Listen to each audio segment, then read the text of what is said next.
vuelta en 7 Magazine, en las 7 de La Rioja. Vamos a hablarles de los Globos de Oro en nuestro programa. Vamos a repasar algunas de esas películas, de esas series que han sido galardonadas, y lo vamos a hacer con el cineasta riojano Diego Pérez, que ya nos escucha. Hola Diego, ¿qué tal?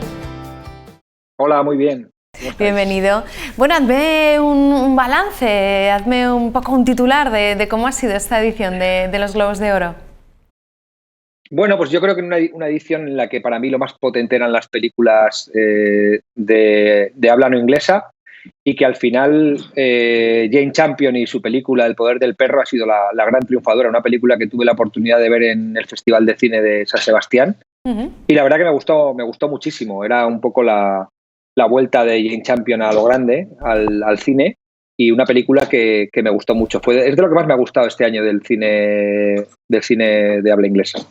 Claro, El poder del perro se ha llevado mejor película y también mejor dirección. No sé si era una apuesta segura, era una apuesta ganadora, estaba en las quinielas. Sí, bueno, era realmente tanto en la quiniela de los Globos de Oro como en la de los Oscar, es un poco la gran favorita, ¿no? Junto con West Side Story, ¿no? De Spielberg. Y luego, a mí, que he podido ver las dos películas, me parece que El poder del perro es una película que tiene, El poder del perro tiene una película que tiene mucha más enjundia. Una película con un tema muy potente, muy bien hecho, en clave de western, ambientada a principios del siglo XX, y que sobre todo tiene una realización brutal. Lo nombrabas también, West Side Story, también otra de las premiadas. Sí, bueno, al final Spielberg, siempre que hace una película, Spielberg tiene el talento de saber hacer todo bien, y ahora le ha dado por hacer un musical, y bueno, al final Spielberg casi todo lo que toca lo hace bastante bien, y es una película que es entretenida, está muy, muy bien hecha. A mí no soy tanto de este tipo de cine, me parece, como os he dicho antes, más potente la película del poder del perro. Pero bueno, es una película que está muy bien hecha a nivel de producción, y que, pues como siempre, casi todo lo que dirige Spielberg es destacable, ¿no? Hablamos del poder del perro, que sin duda ha sido uno de los titulares, ha copado todos los titulares en esta ceremonia de entrega de los Globos de Oro. ¿Y en series? ¿Qué me cuentas, Diego? Pues en series, la verdad que yo soy un cineasta y un cinéfilo sobre todo, que no ve muchas series. Estuve viendo que había ganado la serie de Sucesión, Sí. Y la de Hacks, pero no soy muy de series. Yo la verdad es que este año en los Globos de Oro lo que más pendiente estaba era de la película de habla no inglesa, ¿no? Que para mí las mejores películas están en esa categoría este año. Bueno, pues estábamos haciendo un repaso, como decimos, no sé si edición que todavía sigue marcada por la pandemia. No sé si se sigue notando esto y si hay ganas, ya entiendo también, de que todo se normalice un poquito y que vuelva a la normalidad también a estas ceremonias de entrega de premios. Sí, ¿no? Porque al final ha sido también una ceremonia a puerta cerrada, ¿no? Y es una pena, ¿no? Cuando ves este tipo de ceremonias con las alfombras rojas, con las declaraciones y con el ambiente que hay previo a la gala, pues bueno, al final ha sido una ceremonia de puerta cerrada, y bueno, estamos todos esperando a que por fin esta pandemia y sus respectivas olas nos den una tregua, y a ver qué pasa con la ceremonia de los Oscar y de los Goya, ¿no? Bueno, si esta situación se revierte. Vamos a confiar en que todo vaya llegando poco a poco a la normalidad. ¿Qué se espera en este 2022 en la gran pantalla? ¿Cuáles van a ser las grandes apuestas, Diego? A ver, para mí, realmente las mejores, como os comentaba antes, para mí las mejores películas este año son Drive My Car, que es la película que ha ganado el Globo de Oro a mejor película de habla no inglesa, que es la película de Hamaguchi, un director brutal que ha estrenado. Se esperan sus dos películas en cartelera, Drive My Car por un lado, y por otro lado La Ruleta de la Fortuna y La Fantasía. Se han podido ver ahora en el festival actual, en el que también he estado trabajando. Y la gente que ha visto ambas películas, la crítica es muy buena, y yo creo que son dos de las grandes apuestas en cartelera este año. Bueno, pues veremos también cómo discurre este 2022 en lo cinematográfico. ¿Los Goyas se celebran en febrero? Sí, en principio los Goya se celebran en febrero y vamos a ver qué pasa, lo que hablábamos. De hecho, en Mejor Película de Habla No Inglesa, en los Globos de Oro, como sabéis, estaba nominada también Madres Paralelas, que también es una de las candidatas al Goya, o sea que había una cierta presencia española, porque aparte de la nominación a Mejor Película de Habla No Inglesa, estaba nominada también con el tema de con banda sonora, también estaba nominada, y luego tenía también la nominación tenía otra nominación que ahora no me acuerdo cuál era, pero tenía 3 nominaciones también. Entonces, bueno, había presencia en los Globos de Oro, que eso siempre es importante del cine español. Bueno, pues pronto seguro hablaremos también de los Goya, que como decimos llegan en el mes de febrero, y queríamos hacer un poco ese balance de lo que han sido los Globos de Oro. Diego Pérez, gracias por haber estado hoy con nosotros. Muy bien, nada, muchas gracias a vosotros. Un placer. Por llamarme. Gracias. Un placer, gracias. Y la cosa va de Diegos hoy. Vamos ya con nuestro siguiente invitado, que está por el plató, Diego Marraco. ¿Qué tal, Diego? Bienvenido, feliz año. Feliz año, Silvia, muchas gracias. Bienvenido. Rioja Nostra, hoy toca hablar también, como cada martes, retomamos más o menos la normalidad, vamos haciendo un recorrido y un repaso, poniendo en valor pues lo que hace esta asociación Rioja Nostra, defender el patrimonio artístico, cultural y paisajístico de nuestra tierra. Pues volvemos de Navidades con ganas de empezar un nuevo año, con un montón de actividades y un montón de cosas. Y pues para este inicio de año pues traemos otros esos lugares, todos esos rincones de La Rioja, poco conocidos, y de estos grandes ejemplos de patrimonio en ruinas o descuidados que tenemos. Bueno, nos subimos al coche. ¿Dónde vamos? Sitúanos. Pues nos vamos cerquita, cerquita de aquí, de Logroño. Nos vamos a Albelda. Nos vamos a la que se llamaba durante un tiempo la Universidad Escolapia. Es el convento de los padres escolapios que está a la entrada de Albelda. Seguramente todo el mundo de aquí, de la zona, lo conocerá porque habrá pasado por delante. Cuando vas en dirección a Albelda, antes de cruzar el río Iregua, aparece una enorme mole de color amarillo que queda a un lado de la carretera. Pues ese es el antiguo convento de los Escolapios. Bueno, nos situamos ya y vamos a contar a quien nos está escuchando qué es ese convento, qué ha pasado por allí, quién ha pasado por allí. Bueno, ¿cómo aparece ese convento allí y qué es lo que tenemos allí? Pues los Escolapios son una orden religiosa muy antigua que aparece ya en el siglo XVI, pero bueno, a finales del siglo XIX empieza a tener gran importancia, ronda casi los 2000 efectivos, y mientras durante todo este tiempo habían tenido diferentes sedes donde iban formando poco a poco a los que luego iban a dar clase en las escuelas pías, pues deciden en los años 20 la construcción de un lugar en el que formar a todos esos maestros que iban a dar clase en las escuelas pías. Así se forja durante los años 20 un proyecto de construir un grandísimo edificio que centralizara la formación de los futuros maestros de la orden de los Escolapios. Se barajan diferentes lugares, en diferentes lugares de España, evidentemente, y finalmente se acaba eligiendo, a finales de los años 20, se acaba eligiendo Albelda, en el término de Las Viñuelas, que era una enorme chopera al lado del río Iregua, y es allí donde en 1928 se compra la finca y deciden construir este edificio. ¿Qué dimensiones tiene? Porque estabas diciendo una inmensa... Es un edificio descomunal, o sea, hablan de que se talan 10.000 chopos para la construcción de este edificio. O sea, estamos hablando de un terreno enorme, y lo que es el edificio ronda son 85 por 80 metros de largo. Estamos hablando de que es prácticamente cuadrado, con unos aires además muy como si fuera el Escorial, con esas torres en los lados. Estamos hablando de un edificio descomunal, organizado en 2 patios, que es lo que da una inmensa luz a todo el complejo, que era pues eso, una especie de pequeña universidad en sí misma. Nos has contado cuál era el objetivo por el que nace, por el que llega. ¿Ha sido su trayectoria a lo largo de estos años? Sí, la mayoría del tiempo sí. 1928 es el proyecto.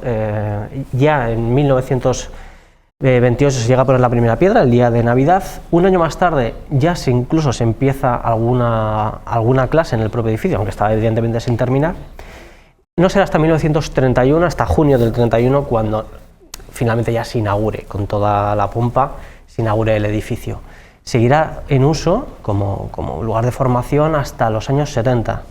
En 1975 la orden, pues ya muy tocada de devociones, que durante el franquismo pues hubo gran número de devociones, ya finales pues no tantas, decide volver un poco hacia atrás, volver hacia pequeños colegios en cada una de las provincias o en diferentes provincias y deshacerse de este enorme edificio que evidentemente se había quedado grande, y viejo y obsoleto, y en ese momento se lo vende al Ministerio de Defensa.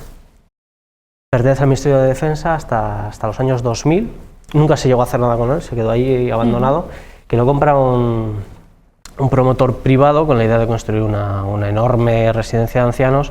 El proyecto finalmente quedó en nada, se llegaron a iniciar algunas obras que lo que hicieron fue pues desmantelar prácticamente todo el edificio. Hoy en día lo vemos arrasado por dentro, no se conserva nada de esas antiguas habitaciones. Estamos hablando de un edificio modernísimo para los años 20. Muchas veces aquí hablábamos de pueblos abandonados, los años 60, 70, sin luz, sin agua, luz eléctrica, lavabo privado. Las habitaciones tienen lavado privado, no así baño. Los baños, duchas y tal eran comunales, pero vemos con todas esas modernidades que no estaban al alcance tampoco de muchos lugares de España en los años 20. Estamos hablando de eso, de un edificio, pues eso, con toda la solera, con todo, pero que bueno, que con el tiempo se fue quedando obsoleto. Pues todo eso ha desaparecido. Lo único que se logró conservar fueron las escaleras, con un cierto aire modernista, la iglesia neogótica, que está en el centro del edificio, tiene una enorme iglesia neogótica, con esas vidrieras que hoy en día han desaparecido, con todo eso que incluso vemos en las fotos que son de hace algún año, y que todo eso incluso está más deteriorado y más perdido y más desaparecido. Y el teatro, tenía un teatro propio, un salón de actos, que era una auténtica maravilla. Esos son los únicos elementos que este inicio de obra respetó, que luego lo único que hicieron fue derribarlo, pero luego no construir absolutamente nada más. Estamos viendo el salón de actos, ¿verdad? Esa escalera también majestuosa. Ya estamos viendo la situación más o menos que se encontraban en estos momentos, que dices que tienen ciertos años estas fotografías. Sí, tienen algún año, pero vamos, a mejor no ha ido. Hace unos años lo compró alguien del pueblo, un promotor del pueblo, ¿sí? Y bueno, la idea era hacer algo con él. De momento todavía pues lo seguimos teniendo. Tristemente fue además noticia hace unos meses porque se hundió una parte del tejado, está en muy malas condiciones, sobre todo para la importancia del edificio. Estamos viendo un edificio absolutamente majestuoso, con unas trazas, digamos, de gran monasterio, esas escaleras monumentales, la iglesia, tiene además un estilo muy ecléctico. Estamos hablando, bueno, construido por el gran arquitecto riojano por excelencia, que es Fermín Álamo. Fermín Álamo fue quien nos construyó la Plaza de Toros, la que derribaron, la de Manzanera, el servicio doméstico, también derribado, de manera que es probablemente su obra más importante que sigue en pie hoy en día en La Rioja.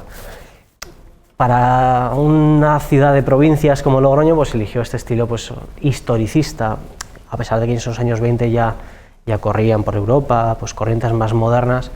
Pues dada digamos el encargo, pues tiene este estilo historicista, pero mezclado con algunos elementos modernistas, lo que hace que sea un edificio pues con un estilo muy propio. Desde luego es un súper edificio. Estábamos viendo algunas de esas vidrieras, algunos de esos detalles también, decías que tiene esa parte ecléctica también. Sí, por ejemplo, una cosa que llama mucho la atención, que ya han desaparecido, eran los azulejos. Los azulejos que además aquí en La Rioja tenían muchísima fama. La cerámica riojana, probablemente de las mejores cerámicas del norte de España, pues fue la que surtió a todo ese hall, un grandísimo hall de entrada con esos azulejos, también pues todo el terrazo, estos adoquines o placas hidráulicos, estos azulejos hidráulicos tan característicos de esa época. Pues muchas de esas cosas han ido desapareciendo por desgracia. Estábamos viendo algunas de esas vidrieras. Las vidrieras hoy en día, la última vez que estuve, ya no quedaba absolutamente nada de ellas. Estaban dedicadas a los apóstoles y hoy en día ya no queda absolutamente nada. O sea que esas, por ejemplo, ya las hemos perdido, así como el techo, como la barandilla del coro.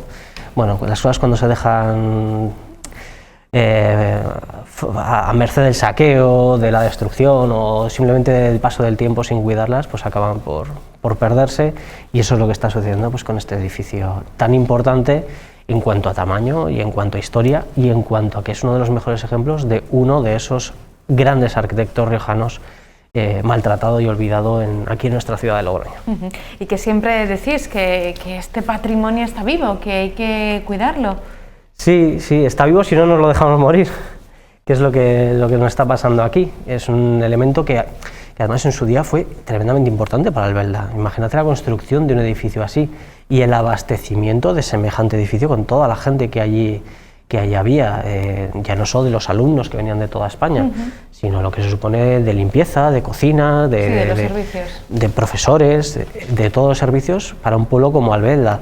Durante mucho tiempo, durante muchas décadas, fue un elemento dinamizador para el pueblo muy importante, y eso es algo que además el pueblo tiene muy arraigado también, lo tiene como uno de sus grandes emblemas, sin duda.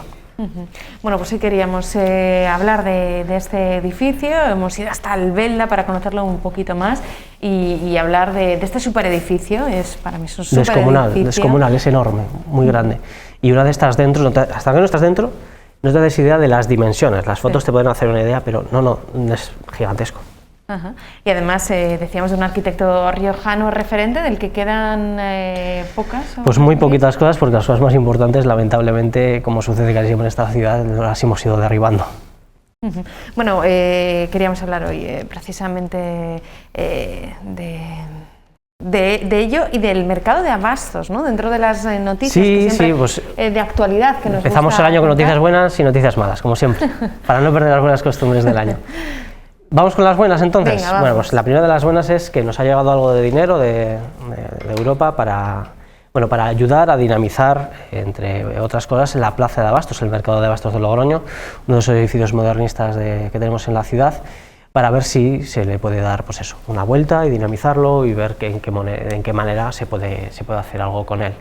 Esperemos que acierten. Arquitectónicamente el mercado de abastos es también... es un edificio de los más señeros del casco viejo logroñés, desde lo poquito que tenemos de ese estilo así modernista, de principios del siglo XX, y sin duda todo un referente, y que esperamos que no pierda esa función de mercado, y que los logroñeses empecemos a apreciar lo que supone tener una plaza de abastos y un mercado de abastos, más allá de que se utilice para cosas culturales.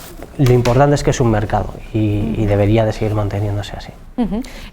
¿Hay tiempo para más noticias? ¿Tenemos alguna? Pues tenemos otra buena, que es el comienzo de la rehabilitación, la continuación de la rehabilitación del castillo de Arnedillo, que mucha gente igual no conoce, pero cuando pasas por el Cidacos y vas al balneario, que eso sí, seguro que todo el mundo conoce, de las Pozas, queda el puente de entrada al pueblo con una torrecita encima del cementerio.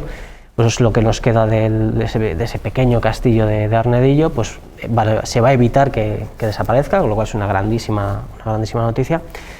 Y luego tenemos una mala, sabes que siempre tenemos alguna mala, por desgracia, que es la ermita de Serrías, entre Guajantes, que te acordarás que es este pueblo en el que los chavales están arreglando la iglesia, intentando subir la cúpula, que están dando muchísima guerra de la buena. Pues tiene otra ermita, una ermita de las más famosas del Camero Viejo, que es la ermita de Serrías, en un paraje incomparable. Lo que pasa es que está también muy a merced de los vientos y ha habido parte de uno de los muros y las ventanas que, por ejemplo, estas navidades se ha venido abajo. Bueno, pues ahí estaba esa... Así que hay que cuidar más las cosas, hay que cuidar más. Las noticias de actualidad, las buenas y alguna mala, pero bueno, siempre que nos gusta sacarlas aquí de la mano de Rioja Nostra, que se presentaba ya por Navidades, ¿ya hacíais vuestra presentación oficial? Sí, ya tenemos presentación oficial, la tuvimos en el salón de actos de la UNED y ya presentación en sociedad, que ya éramos asociación, ya os lo contamos cuando por fin logramos ser asociación. Lo que nos quedaba era esta presentación pública, así que desde aquí aprovechar esta ventana para que todo el mundo que quiera hacerse socio y colaborar, pues que estamos abiertos evidentemente a toda la sociedad y a todas las ideas que todo el mundo quiera aportarnos. Y a la defensa de ese patrimonio de nuestra tierra. Diego Marraco, gracias, como siempre. A vosotros, un placer. Vamos a hacer una pequeña pausa y estamos enseguida de vuelta aquí en 7 Magazine. Hasta ahora mismo.